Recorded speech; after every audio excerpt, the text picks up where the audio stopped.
ناموس میری اور آپ کی ذمہ داری ہے، فرض ہے، جو ایسی زبان استعمال کرے جو جھوٹی زبان سے نبوت کا دعویٰ کرے اس کی زبان پوچھے۔ تو میں آپ سے عرض کر رہا ہوں کہ جبرائیل امین کا آنا بند، لیکن کیسا اللہ مہربان قدردان، اس امت محمدیہ پر جتنی بھی اللہ کی طرف سے مہربانیاں کی گئی اللہ نے وہ اس امت کو عطا کی۔ بات میں غلط تو نہیں کہہ رہا، نبوت کے بعد جبرائیل امین کا آنا بند، لیکن اللہ ایک صورت میں جبرائیل امین کو پھر بھیجے، ایک صورت میں اللہ جبرائیل امین کو پھر بھی بھیجے۔ آپ کی توجہ ہے؟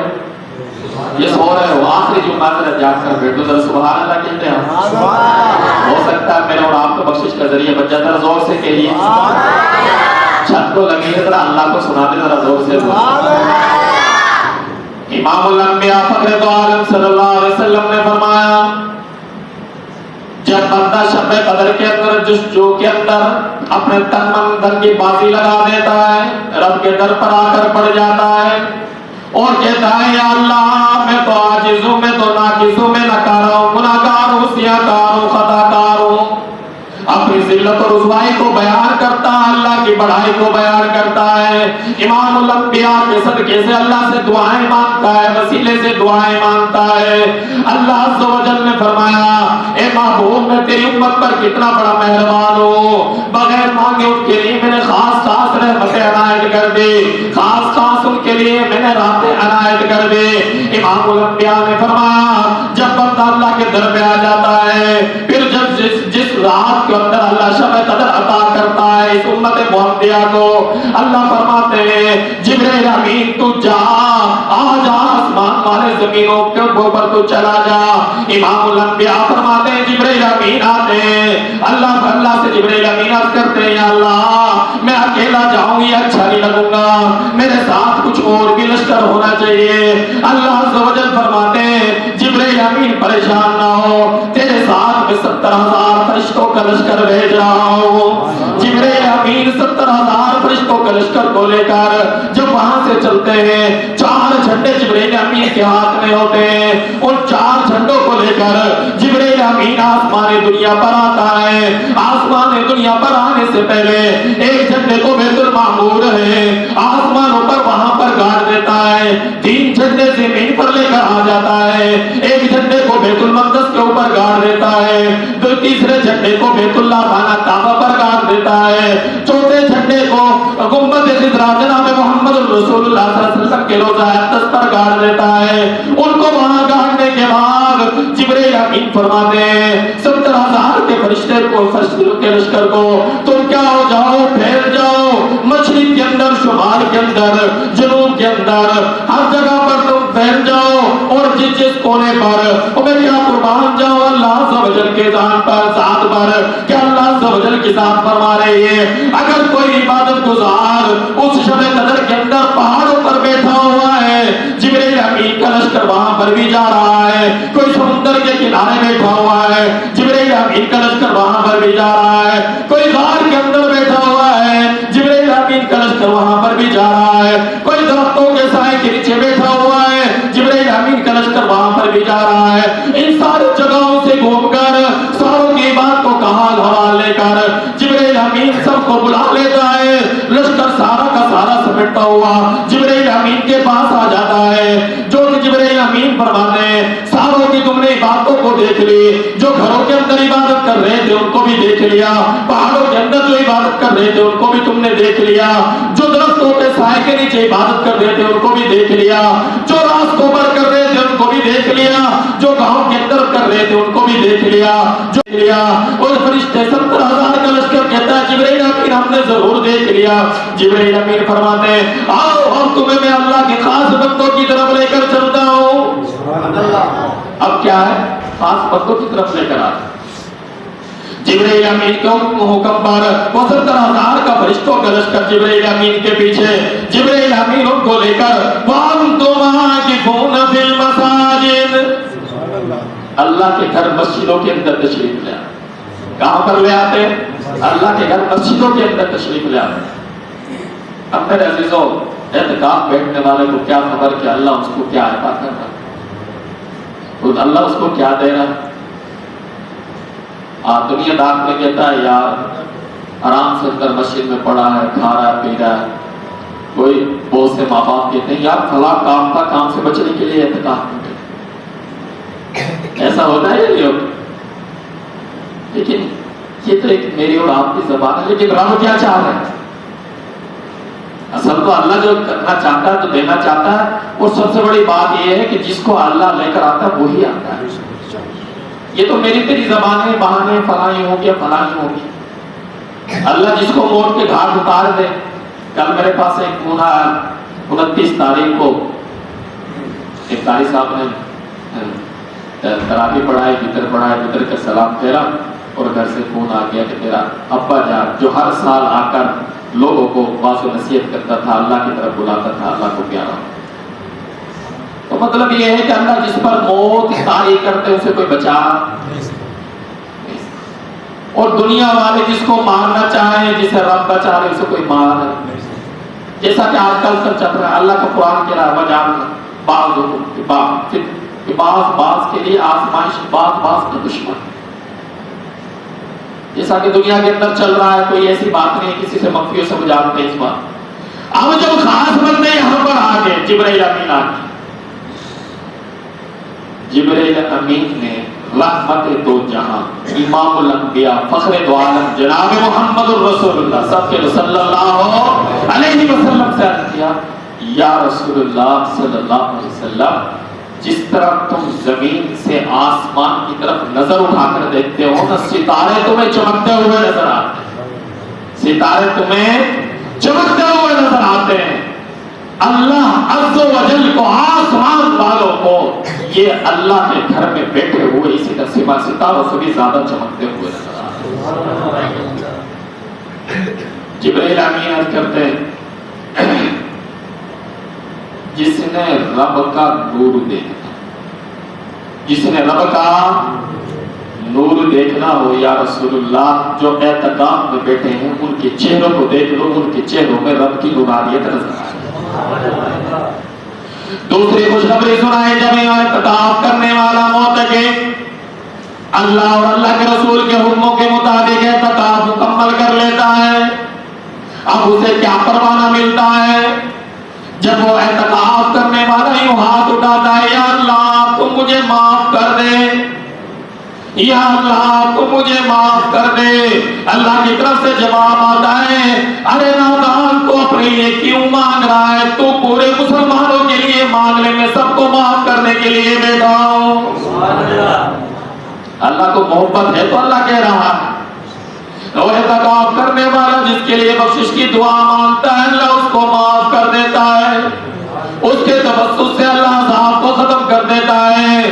جب وہ یہاں سے اٹھتا ہے، اللہ تعالیٰ فرشتوں کو بلا لیتے ہیں، فرشتوں کو کہتے ہیں گواہ ہو جاؤ فرشتوں، اس بندے نے میری مانی ہے، میں اب اس کی مان رہا ہوں کہ دنیا کے اندر اگر آپ نے بخشائے لوگوں کو دیکھنا ہے تو ان معتکفین کو دیکھ لو، ان کے میرا بخشش کا اعلان فرما دیا.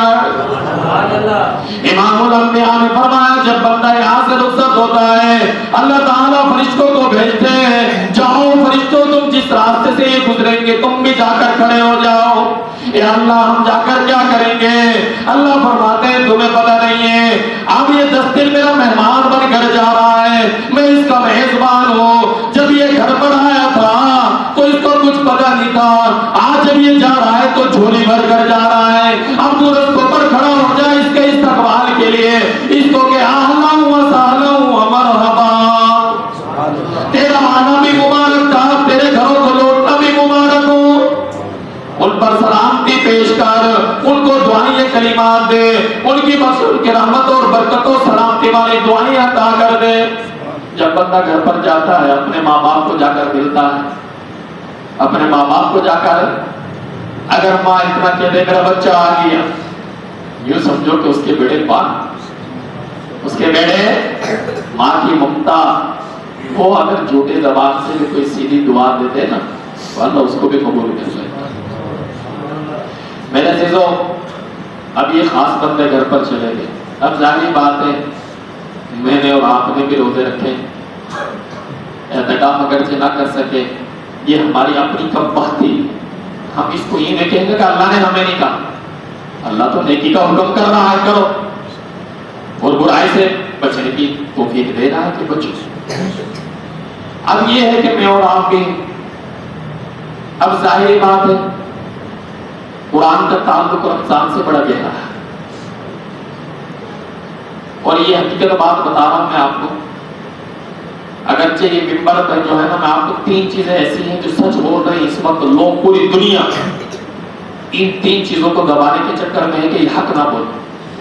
لیکن یاد رکھنا, یہ میں اور آپ میں دبانے والے سچ کو خود تم ہلاک ہو جائیں گے, مر جائیں گے, لیکن یہ 3 چیزیں کبھی سچ بولنے سے قاصر نہیں. نمبر 1 اللہ کا قرآن, سب کے ہو بے شک, زور سے بولو میرے عزیزو. آپ کو شک ہے کہ اللہ کا قرآن سچ ہے؟ وہ جو بات کر رہا ہے سچ کر رہا ہے, سچ کا پیغام دے رہا ہے. نمبر 2 نبی کے فرمان, میرے نبی کے فرمان یہ بھی سچ کہہ رہے, یہ بھی. نمبر 3 یہ منبر رسول, یہاں پر بیٹھے ہوئے علماء آپ کو سچ سچ بتاتے ہیں, اگرچہ آپ مانیں یا نہ مانیں. آج پوری دنیا علماء کو دبانے کے خاطر, قتل کرنے کے درپیش ہے, مارنے کے درپیش ہے, لیکن اس کو کون مار سکتا ہے؟ اللہ خود کہہ رہا ہے اِنَّا نَحْنُ نَزَّلْنَا الذِّكْرَ وَإِنَّا لَهُ لَحَافِظُونَ. جس کی حفاظت اللہ کرے گا اسے کون مار سکتا؟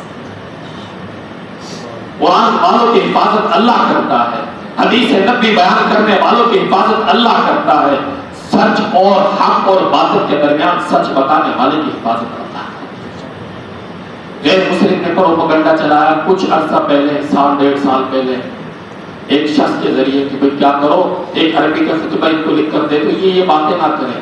اگر یہ باتیں کرتے ہیں تو ان کے اندر اللہ اور اللہ کے رسول کی محبت بھر جاتی ہے, یا اللہ اور اللہ کے رسول کے خاطر ایک دوسرے کو کاٹنے پر تیار ہو جاتے ہیں. جب وہ نہ زبان بولے گی نہ آپ سنو گے, بتاؤ وہ تاثیر باتیں ہیں. لیکن اللہ نے بچایا اور انشاءاللہ اللہ بچائے گا. ہر نبی کو ایک معزز ملا, ہر نبی کو معزز ملا. آپ ذرا دیکھو, میں نے آپ سے کہا جان کر بیٹھے, آج آپ خاص محفل میں بیٹھے, کوئی عام محفل نہیں. میں نے جو شعر پڑھے ہیں کوئی عام شعر نہیں, ذرا ایک دفعہ پھر دوہرا دیتا ہوں. کونین کی تخلیق تو مولا تو سبب ہے, کونین کی تخلیق تو مولا تو سبب ہے, اسلام کا مفہوم تیرا در کا در ہے. تاہا سے آیا ہے, تاہا سے آیا ہے تیرے سیرت کا قصیدہ, قرآن میں یاسین تیرا نام منصب ہے. ہاں اور والفجر کا مطلب تیرے چہرے کی تلاوت, ہاں اور والفجر کا مطلب تیرے چہرے کی تلاوت, بلے تو مولا تیرے زلفوں کا سبب. یہ میں نے جو شعر پڑھے ہیں یہ خاص بندوں کے لیے پڑھے جاتے ہیں. آج آپ خاص محفل میں بیٹھے, خاص جمعہ ہے, خاص گھڑی ہے, اور اللہ کے بڑے محبوب بندے ہو. آج آپ آیا بتائے تو کل کہہ رہے تھے یار مجھے ساتھ دعا کر دے کل عید ہو جائے. میں نے کہا تم نے کیا پڑھی بھائی؟ اب کوئی کہہ رہا تھا جی سعودی میں عید نہیں ہے, کوئی سعودی میں عید ہو گئی, دبئی میں عید ہو گئی, لیکن آپ اللہ کے ہاں محبوب, اللہ کہہ رہے میرے یہ جو پیارے بندے ہیں نا, ان کے روزے سے جو بدبو آ رہی ہے اللہ کی جنت کی خوشبو سے زیادہ پیاری ہے. اللہ نے اس بدبو کو پیار کرنا تھا, اس روزے کو مقبول کرانا. میرے کو کچھ بھائی وہ بھی ہوں گے جنہوں نے پورے ماہ رمضان میں روزہ نہیں رکھا, شاید آج رکھ لیا. انما الاعمال بالخواتیم, اور انسان کا دار و مدار خاتمے پر ہو سکتا ہے اس کی اس روزے کی, تو پھر اللہ اس کی کوشش کے اعلان. آپ کو شک ہے اس میں بیٹھے؟ تو میں آپ سے عرض یہ کر رہا ہوں کہ قرآن کا گہرا تعلق, ہر نبی کو ایک معزہ ملا. سارے نبیوں کو کسی کو 5 کسی کو 7, ایک نبی کو 13 معزہ ملے, 13 نبی سے زیادہ کسی کو معزہ نہیں. جب میرے محبوب کی باری آئی, اللہ نے فرمایا کہ محبوب تجھے معزہ نہیں دیے جا رہے, تجھے معزہ بلکہ مجسمہ معزہ بنایا جا رہا. باقیوں کو معزہ دیے گئے تیرے توسط سے, اور باقی ساروں کے معزے تیرے اندر موجود ہیں. ان سارے معزوں کو جمع کریں تو پتہ نہیں کتنے لاکھ معزے بنتے ہیں. 1,24,000 تو انبیاء ہیں, ہر نبی کو معزہ ملا, کسی کو ایک کسی کو 2. جب ان معزوں کو جمع کریں 1,24,000 معزے میرے نبی کی ذات میں موجود, اور ان کو جب ضرب دیں کسی کو 7 کسی کو 5 کسی کو 13, تو یہ کہاں جا کر بات کھڑے گی؟ سارے نبی کو معزے ملے, آدم علیہ السلام سے لے کر عیسیٰ روح اللہ تک. آج میں بات خاص کرنا چاہ رہا ہوں کہ تم خاص بیٹھے ہو. اگر آپ کی سبحان اللہ خاص نہیں آئے تو ہو سکتا ہے بات پیچھے کو سبحان اللہ کچھ خاص کر چلے تاکہ اللہ کے ہاں بھی خاص بن جائے. سبحان اللہ. امام الانبیاء نے فرمایا کہ جب بندہ ہر نبی کو معزہ ملا, آدم کو معزہ ملا اس کی ذات کے ساتھ جیسے وہ دنیا سے چلے گئے معزہ تھا. بات میں مختصر کر رہا ہوں, ٹائم کم ہے. عیسیٰ روح اللہ تک معزہ ملے لیکن نبی کو ذات کے ساتھ جیسے نبی جاتا گیا دنیا سے رخصت ہوا معزے کیا ہو گئے ختم. اب کوئی کہے زبور بھی تھی, تورات بھی تھی, انجیل بھی تھی, لیکن یاد رکھیں وہ تھی تو صحیح لیکن وہ اپنی اصلی شکل میں موجود نہیں. اپنی شکل اصلی شکل میں لوگ تو قادیانیت, زندیق لوگ اور غیر مسلم لوگ تو قرآن کے اندر بھی تبدیلہ کرنا چاہ رہے تھے, لیکن اللہ عز و جل نے فرمایا اِنَّا نَحْنُ نَزَّلْنَا الذِّكْرَ وَإِنَّا لَهُ لَحَافِظُونَ. تم ان لکھی ہوئی کتاب کے اندر تبدیلی تو کر سکتے ہو لیکن جو امت محمدیہ کے وہ غلام جن کو تم نے نکارہ سمجھ کے اپنے ان بچوں کو مسجد میں ڈال دیا تھا, مدرسے میں ڈال دیا تھا, جو قرآن ان کے سینوں میں محفوظ ہے اس کو کیسے تبدیل کر سکو گے؟